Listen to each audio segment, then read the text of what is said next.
E se você se aproximar de Deus, de verdade, o Espírito Santo vai te revelar todas as coisas. Eu estou dando um exemplo de pai e filho para você entender. Isso aí é o mesmo que assim, eu estou precisando muito falar com você. E aí eu fico falando com seu pai, entendeu? Pra falar pra você as coisas. Não faz o menor sentido. Eu quero muito ficar mais perto de você. E pra isso eu vou repetir várias vezes o nome do seu pai. Porque vocês têm o mesmo sangue. Então, você precisa ter uma experiência profunda com Deus. Entendeu? Eu decidi falar sobre isso porque a nossa função é levar a palavra de Deus. E é interessante porque o tempo todo, ao se falar de servo de Deus, palavra de Deus, tudo é Deus, tudo é Deus, tudo é Deus. Aí do nada a Igreja Católica pega a mãe de Jesus e coloca ela num local onde ela não tá. Então assim, eu quero ficar mais perto de Deus, eu vou falar com Maria, olha pra você ver. Não, eu quero ficar mais perto de Deus, eu vou orar um texto onde repete um primeiro pedaço que tá na Bíblia e um outro que não tá. Então assim, é muito paradoxal e as pessoas, elas estão cegas, né? É muito óbvio. Como se eu quero falar com você, eu vou repetir o nome do seu pai várias vezes. Não faz o menor sentido. E isso, humanamente falando, já não fazia sentido. Agora pensa se tratando do Criador, daquele que nos criou. A Bíblia inteira, até na missa, né? Eu cresci muito espiritualmente, eu me aproximei muito de Deus por causa da missa. Eu era coroinha, eu estava ali na frente por 10 anos. Então a missa ela tem um modelo que é ali da primeira leitura, que é do Antigo Testamento. Depois nós temos o Salmo, que é um texto bíblico, a maioria escrito por Davi. Depois nós temos o Evangelho, que fala de Jesus, que é Mateus, Marcos, Lucas ou João. E depois a gente tem... Não, desculpa, antes do Evangelho tem a carta de Paulo. Todos os 4 textos falam de Deus, da sua soberania, do seu poder, do seu amor. E nenhum fala de nenhum atributo de Deus sobre a mãe de Jesus. Os textos falados são os textos dela dizendo sim, exemplo de servo de Deus. Mas do mesmo jeito que ela é um exemplo de servo, nós temos Moisés, nós temos Abraão, nós temos vários outros exemplos de servos. E nem por isso a gente ora para Abraão, nem por isso a gente ora para Moisés. O grande ponto de Maria é que ela foi uma serva tão dedicada que ela aceitou correr o risco de morrer por aceitar ficar grávida sem ter um homem. E se Deus fez essa escolha é porque ela é uma mulher muito de Deus. E ela criou o filho de Deus. Ou seja, humanamente falando, ela provavelmente é o ser humano mais perto de Deus que já existiu na história. Mas, independente se ela morreu ou se ela subiu aos céus, assim como Elias também subiu aos céus, e Moisés, seu corpo não foi encontrado, deduz-se que ele também subiu aos céus, eles são seres humanos. Nenhum ser humano pode ouvir o planeta inteiro. Nenhum ser humano pode ouvir as nossas orações. Só Deus pode isso. E Deus deixa claro em todo o seu texto bíblico e em todas essas leituras que eu citei que acontecem na missa, que só Ele pode todas as coisas, que Ele repugna qualquer outro Deus colocado em seu lugar. E o problema é que as pessoas querem dizer que um Deus colocado no lugar de Deus é só se ser classificado como Deus. Então quer dizer, se eu falar assim que Dionísio está intercedendo por mim, não é Deus. Mas se eu falar que o Deus de Dionísio, eu estou orando por Deus de Dionísio, aí sim, aí se aplica ao texto, porque é um Deus. Como na verdade, um Deus não se trata só de figuras humanas. Um Deus, ele é tudo que ocupa o lugar do Deus criador. Então, um filho pode se tornar um Deus na sua vida, mesmo que ele não está sendo classificado como Deus. Uma esposa, um marido, um trabalho, um vício, um artista, qualquer coisa que ocupa o lugar de Deus, qualquer coisa que você coloca a sua fé naquilo, ou você se torna muito dependente, ocupa o lugar de Deus, porque a Bíblia diz que nós temos que ser dependentes do Senhor. A Bíblia não fala de Maria, não fala em nenhum momento. Entendeu? A Igreja Católica pega a passagem que Maria pede para Jesus dar um jeito na festa de casamento, que ela também não sabia o que queria fazer, e põe que ela é intercessora, e realmente ela intercedeu ali, né? Ou seja, o pedido que os noivos queriam, ela foi até Jesus e falou: filho, resolva. Ele falou: mulher, não é a minha hora, não é chegada a minha hora. Mas ele obedeceu. Só que do mesmo jeito, outras pessoas, discípulos e outras pessoas também pediram coisas a Jesus. E Jesus fez. Né? O cego pediu a Jesus para operar na vida dele. Ele falou: o que quer que eu faça? Ele quer ver, Jesus fez. Ou seja, qualquer pessoa que está viva pode pedir sim uma intercessão para Jesus. Nós mesmos fazemos isso, né? Se você falar para por mim, eu estou intercedendo por você. Eu oro por você, sim. Se eu falar, ora por mim. Se eu falar para o padre, ora por mim. Não adianta, cara, você ouvir esses áudios e vir falar com o padre. E vir falar com qualquer pessoa da Igreja Católica, porque eles estão presos nas convicções dele igual você está na sua. Você tem que encontrar um ponto imparcial. Você fala assim: mas você não é imparcial, você é evangélico. Mas eu não era. Eu estava na Igreja Católica com a mesma convicção e com o mesmo entendimento e alcance da palavra que eu tenho agora. O mesmo. Eu estava lá dentro do mesmo jeito que eu estou agora. Talvez eu não conseguiria verbalizar do jeito que eu estou verbalizando agora, mas você ouviria um áudio semelhante a esse se eu ainda estivesse na mesma igreja que você. Não é sobre a igreja, porque o tempo todo eu nunca vesti a camisa da igreja. Eu vesti a Bíblia. Eu vesti servir a Deus. E você não tem que me classificar como se fosse um Moisés, um discípulo, alguém muito especial e muito difícil. E isso aí é poucos que tem. Não. Deus nos chama a sermos todos assim. Servos verdadeiros dele. E a palavra, ela é inteiramente sobre servir a Deus. Ela não tem nenhum pedaço sobre servir outra coisa. Pelo contrário, ela repugna. Deus odeia. Deus detesta que qualquer coisa tome o lugar dele. Aí você fala: não, mas muitos não estão pondo o lugar de Maria no lugar de Deus. Alguns não. Mas com essa história da intercessão, eles a colocam em um lugar que não tem, porque a Bíblia também mostra qual que é o nosso intercessor entre Deus e o homem. A Bíblia deixa claro que só há um mediador entre Deus e o homem. Você não tem que ouvir esse áudio e achar que é o que eu penso, que eu tenho. Pega a sua Bíblia. Não é para pegar a minha, não, que é a mesma. Pega a sua e procura. Só há um intermediador entre Deus e o homem. Quem é intermediador? Intermediador é aquele que faz uma ponte, uma conexão. É aquele que vai passar um recado de um lado para o outro. E esse intermediador é Jesus Cristo, o Senhor. Somente ele, não tem outro.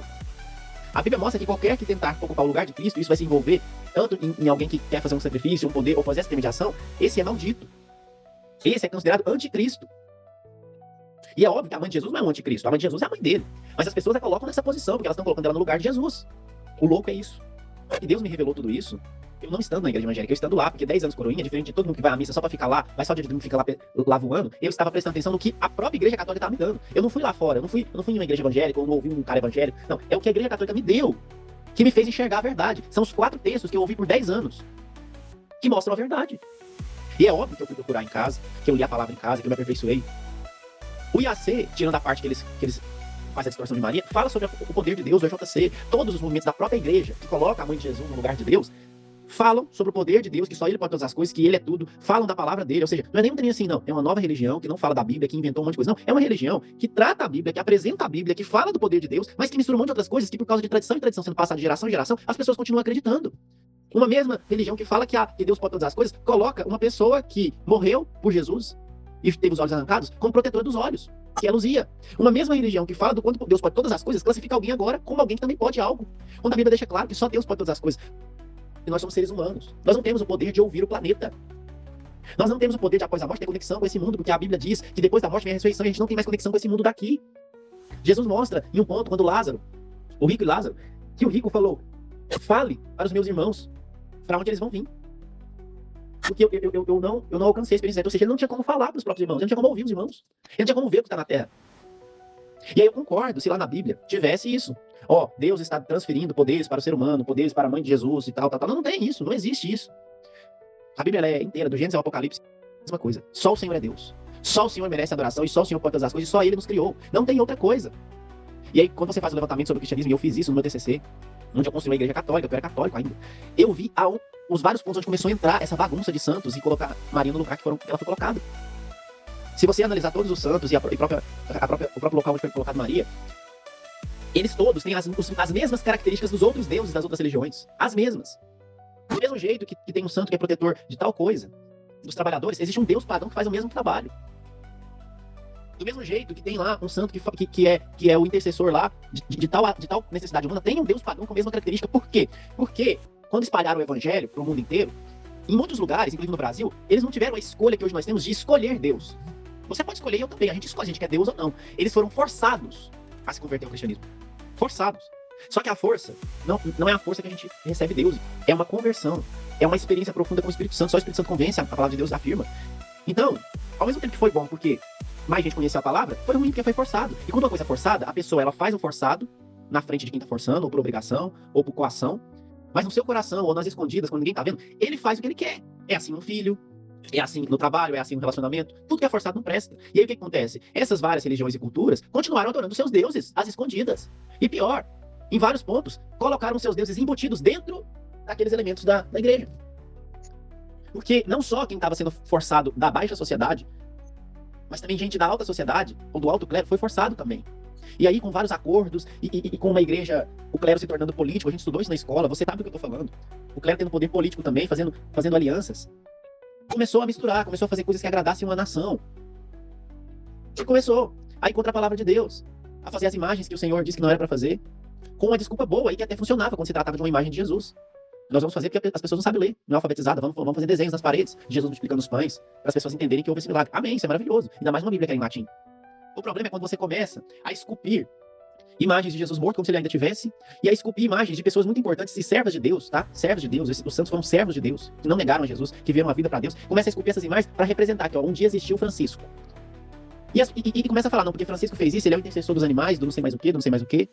Ou seja, pega uma pessoa que tem um exemplo de vida de servo, e ao invés de você falar assim, nossa, Francisco, ele não tinha o seu intercessor, não. Ele qualquer coisa que ele precisava, ele ia até Deus. Ele falava com Deus. E aí você pega uma coisa que tinha até um sentido bacana, que é, assim como Moisés foi fiel, como Abraão foi fiel, eu também serei, até aí tá tudo certo. Ou seja, assim como Francisco foi fiel, eu tô falando de Francisco, mas você vai aplicar a todos os milhares de santos. Põe no Google quantos santos que existem. Eu vou pegar essa pessoa que foi fiel e eu vou ser fiel igual ela. Ou seja, eu só tenho que ver então o que ela fez da vida, o quanto ela era dedicada à palavra, a Deus, o quanto só Deus é o primeiro lugar na vida dela e vou fazer igual. Não.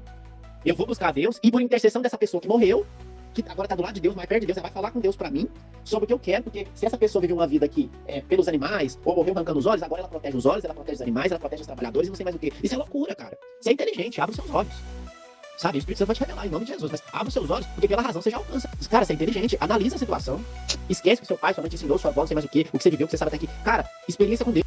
que Jesus disse para Nicodemos? É necessário nascer de novo. Nicodemos não entendeu. Ficou cego, igual você tá, igual um monte de gente tá. Ficou cego. Como eu, sendo velho, vou poder voltar pro ventre da minha mãe? Olha pra você ver que loucura, o que o cara tava entendendo. Nós que já ouvimos isso agora, um monte de vezes, a gente já entendeu o que Jesus tá falando, é uma metáfora. E Nicodemos falou, como que eu vou voltar pra vida da minha mãe? Aí Jesus falou, você não entende essas coisas que eu tô falando que é terreno, ou seja, uma associação terrestre, você entender. Quanto mais as coisas espirituais você vai entender. O que Jesus estava dizendo? Quando você vem até mim, você nasce de novo. Quer dizer, aquela pessoa que você conhece até agora, que tem o seu entendimento, que tem sua cultura, que tem o ensino dos seus pais, que tem toda a direção que ele tem até aqui, tudo isso vai morrer. Tudo que eu sei até aqui, o que eu acho, o que eu penso, porque eu não aceito, não levo desafio pra casa, não sei o que tem, eu não perdoo, morre, cara. Isso tudo morre. O velho homem morre. Quando você tem experiência com Deus, é necessário nascer de novo. Você morre até aqui. E você nasce de novo. Disposto a ouvir a voz do Espírito Santo, disposto a ter experiência com a palavra, disposto a viver aquilo que todo mundo ao seu redor não vai viver, não interessa. Eu tenho que viver aquilo que Deus tem pra mim. E aí tudo isso que eu tô pedindo pra você abrir os olhos, por questão de você entender, tudo isso aí morre. E aí você passa a enxergar e ver a realidade. Nossa, realmente, não faz sentido. Então, meu amigo, nasça de novo, cara. Entende o que eu tô falando? Olha pra você ver, esses áudios estão grandes, mas eu tô resumo do resumo que eu tô falando aqui. Isso aqui é história longa, cara. Mas o mais importante, o ponto principal disso aqui, é que a Bíblia ela é inteira clara de um jeito. E o que você faz aí, com um terço, e o que a maioria dos católicos fazem, é distorcer a palavra que ela é inteira, não é nem um texto, cara. Porque se fosse um texto, já era ruim. Porque a Bíblia diz, Deus diz que, na sua palavra, que ninguém pode tirar um J ou um tio da palavra. E que ninguém deve alterar a vontade de Deus. Então se fosse um texto, já era terrível. Mas não é a Bíblia inteira, né? Do Gênesis ao Apocalipse. De Adão até João, discípulo de Jesus, escritor do Apocalipse. Toda a Bíblia é sobre adorar a Deus, é sobre colocar Deus em primeiro lugar, é sobre servir somente a Deus, é sobre abominar qualquer outro Deus, qualquer outra nação que zomba de Deus, que odeia Deus, que não põe Deus em primeiro lugar. Nunca houve uma pessoa intercedendo entre Deus e o homem, a não ser alguém vivo, porque aí sim a intercessão é alguém pedindo oração para outra. Moisés, né? O povo falava com Moisés, fala para Deus isso. Moisés fazia, mas Moisés morreu, ninguém ficou orando para Moisés. Ou seja, o comportamento que teve após a ressurreição de Jesus nunca aconteceu na história da Bíblia. Ninguém nunca fez isso. Ninguém nunca ficou orando para Moisés, para Abraão. A Bíblia continuou, essas pessoas morreram, eles lembravam deles, eles até classificavam as suas características. Né? Abraão é o pai da fé. Eu sou o meu pai Abraão, ou seja, classificando que eu sou descendente dele. Ou seja, sendo descendente dele, eu tenho direito a tudo que ele tem. E o que ele tem? Uma promessa de Deus, de multiplicação dessa terra, de experiência com Deus. Ou seja, eu tomo posse dessa promessa quando eu digo que meu pai é Abraão. Não que Abraão é um Deus. Ninguém nunca fez isso com as pessoas da Bíblia. Nunca. Nunca. Jesus vem e traz todo o ensino do que é a palavra de Deus, do que é o reino dos céus, do que é ficar longe do inimigo. Jesus, enquanto estava aqui, hora nenhuma, coloca sua mãe no pedestal. Pelo contrário, ele a trata, às vezes, de uma forma que você fica até assustado. Quando ele fala para a mulher, o que eu tenho contigo. Você fala, mas nossa, o filho falando assim com a mãe. Né? Muitas vezes, teve uma vez lá que chegou uma pessoa e falou assim, Jesus, sua mãe e seus irmãos estão aqui, né? Porque Maria e os irmãos dele tinham chegado lá. Ele falou assim, eu não tenho mãe nem irmãos, a não ser vocês. Quer dizer, tudo que ele fazia era mostrar que ele não tinha uma ligação nenhuma, assim. Mas é porque ele não amava a mãe dele? Claro que não. Amava demais, hein? Só que ali Jesus estava trazendo um ensino para não acontecer o que aconteceu. O que no futuro a Igreja Católica fez. Para ninguém colocar ninguém da família dele num pedestal. Por quê? Porque o Evangelho, o projeto de salvação de Deus para a vida do homem, é Jesus. Não é mais ninguém. E aí você ora um texto para se aproximar de Jesus, porque você sentiu uma coisa boa um dia, em 2012. Meu amigo, se você tomar pinga, você também sente coisa boa, cara. Se você for num parque de diversão, você sente coisa boa. Se você for numa igreja que tá cheia de agitação lá, e gente falando, e a igreja lá só ficar falando coisa que você quer ouvir, coisa boa pra você vai sentir coisa boa. Não é sobre sentir uma coisa boa, é sobre sentir o Espírito Santo, que é muito mais do que uma coisa boa. Então, com relação a Maria, no local que ela foi colocada, é isso. Mas aí tem mais sobre o terço. Porque o terço, ele não é nem uma oração, cara. Ele é uma repetição de uma frase. A primeira, que está na Bíblia, né? Foi Isabel que falou para a prima dela, e a segunda não está na Bíblia. Foi uma invenção. Então, a Bíblia diz que não fazeis vãs repetições para falar com Deus. E aí a gente poderia ter uma carta branca, porque o texto não está falando com Deus. Mas todo o intuito na sua mente, na mente do monte de gente, você está falando com Deus, então está errado nesse ponto, porque você está achando que está. Então a Bíblia diz que para falar com Deus não é para ficar repetindo. Deus não é uma vitrola estragada, ou não tem problema auditivo para você ficar repetindo as coisas. Uma oração a Deus não é uma repetição, é uma conversa. É uma entrega. Jesus orava ao Senhor várias vezes. E olha que Jesus é o próprio Deus. Nos ensinando como que ora ao Pai. Orava de madrugada, de dia, antes de comer, toda hora. E ele não orava um terço. Ele não orava para a mãe dele. Ele orava para Deus. E a oração dele não era algo padronizado. Era algo que ele estava falando com Deus naquela hora. E aí, se você ler os evangelhos, você vai ver vários momentos que ele ora em público. E aí a gente vê o que ele está falando. Ele está falando, Pai, santifica o teu filho, para que essa multidão veja o teu poder. Ele está conversando, não tem nada roteirizado e padronizado, é uma conversa. Aí você fala assim, mas e o Pai Nosso? O Pai Nosso é um ensino de como orar. E não uma oração padronizada para orar. Os discípulos perguntaram para Jesus, como devemos orar? E Jesus falou, quando orares, falais coisas como estas. Pai nosso que estais no céu. Ou seja, Jesus está nos mostrando que nós devemos, quando orar diretamente ao Pai. Orar diretamente ao Pai. Jesus está ensinando como que ora. Não é Mãe Maria, ou Nossa Senhora, não. Pai nosso. Não tem outra coisa. Jesus está ensinando. E aí o que acontece? Olha você como que é triste. Isso é triste, cara. Isso é negar Jesus demais, cara. Deus manda Jesus ao mundo, um projeto de salvação. Jesus morre pelo homem. Jesus, antes de morrer e ressuscitar, ensina o homem como fazer um monte de coisa, inclusive orar. Você pergunta, como que a gente ora, Jesus? E Jesus fala, orar é assim, Pai nosso que está no céu. Ou seja, a oração sua é ao Pai. Ao Pai. Jesus está ensinando. E aí, como que você pega? Não, porque eu tô acostumado assim, eu gosto assim, eu me sinto assim quando eu oro, a minha mãe não sei o que tem, a minha avó. Cara, abre os olhos, nasce de novo, presta atenção. Se alimenta da palavra, não foca só nessa vida, no trabalho, na moto, no carro, nos problemas, no filho. Presta atenção na palavra de Deus. Tenha uma experiência com Deus. Jesus está falando com você. Pai nosso que estais nos céus. Ou seja, Jesus está nos mostrando que quando a gente orar, ele não está ensinando que é para fazer isso toda hora. A gente pode orar o Pai Nosso e deve, porque o Pai Nosso está completo, com vários pontos importantes da nossa experiência com Deus. Mas ele não deve ser uma oração rotineira, decorada, na qual você faz isso e vai dormir. Porque se você está falando da boca para fora, é o que Deus falou na Bíblia. Esse povo me clama com os lábios, mas o seu coração está longe de mim. Deus falou assim, por um povo que só falava para Deus de boca para fora, mas seu coração estava distante, mas ele não tinha experiência profunda. E aí não adianta. Então, Jesus está nos ensinando como que ora. E não pra gente ficar orando toda hora isso decorado da boca pra fora. Então o primeiro ponto é Pai Nosso, a oração é pra Deus, não é pra mais ninguém. Só Ele nos criou, nenhum outro ser humano nos criou. Ah, mas é que o ser humano foi muito de Deus e aí ele se tornou santo. Não, não tem isso. Ninguém tem o poder de Deus. As pessoas, elas vão ser santificadas porque em um corpo glorioso no céu, elas podem ser consideradas santas de Deus. Ou seja, pessoas com uma experiência profunda. Pessoas que alcançaram a salvação e que agora estão na eternidade, que estão no céu, eternamente com Deus, tendo descanso eterno. E não uma tarefa, e não um trabalho de ficar ouvindo um monte de gente e intercedendo por um monte de gente. Isso não existe, cara. Abre os olhos. Isso é loucura.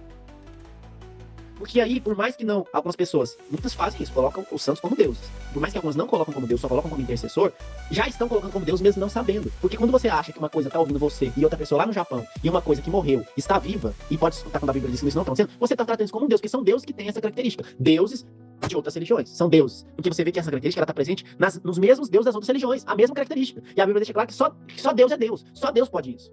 Então, quando Jesus ensina, Pai Nosso que estais no céu, é a nossa oração direta para Deus. Então eu oro a Deus que estais no céu. E aí, quando eu oro, eu continuo, santificado seja o teu nome, porque Jesus está nos ensinando que a gente deve mostrar para Deus que nós reconhecemos que Ele é santo. E aí essa classificação de santo é o santo dos santos. Ou seja, aquele que não é que é um ser humano e morreu e está no céu.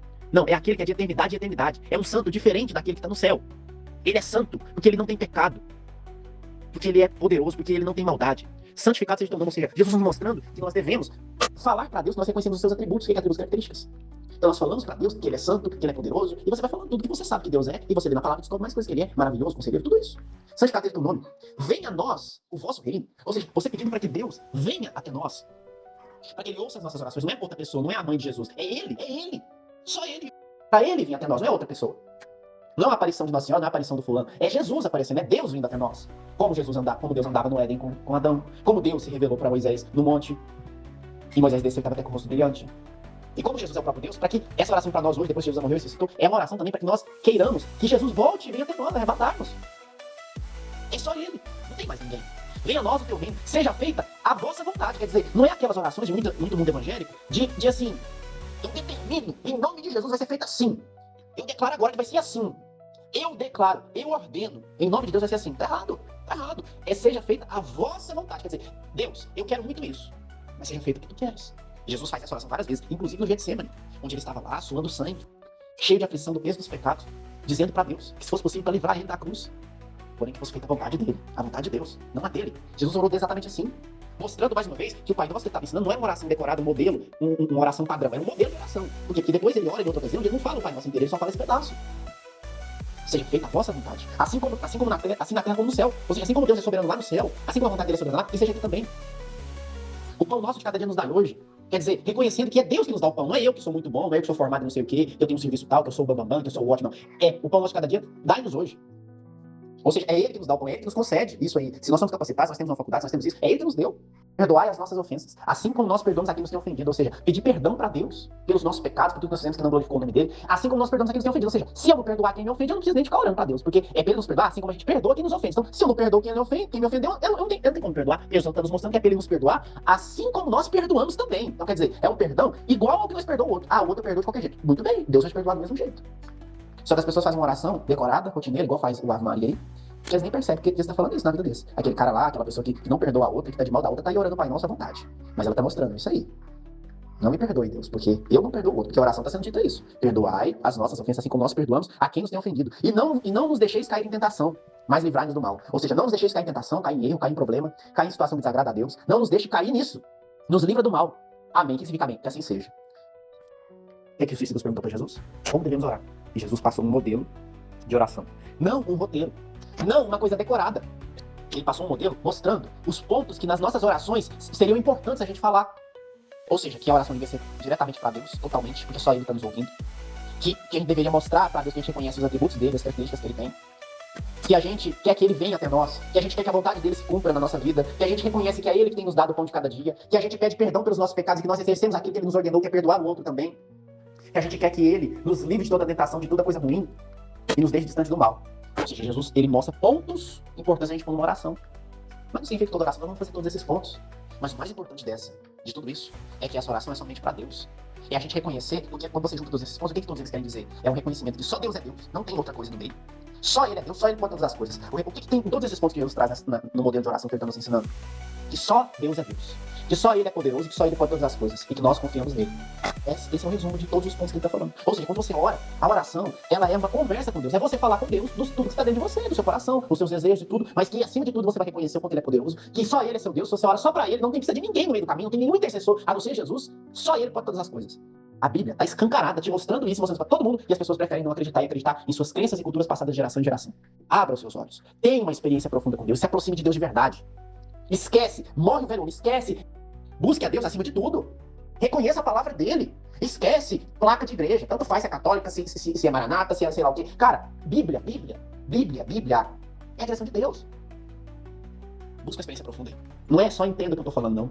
Viva o que eu estou te falando. Porque eu quero o seu bem, eu estou te trazendo a realidade. Eu não tô expondo minha opinião, cara. Esquece essa história de opinião. Não tem opinião aqui não, cara. Eu tô falando a verdade. Eu tô te pondo a palavra da sua vida.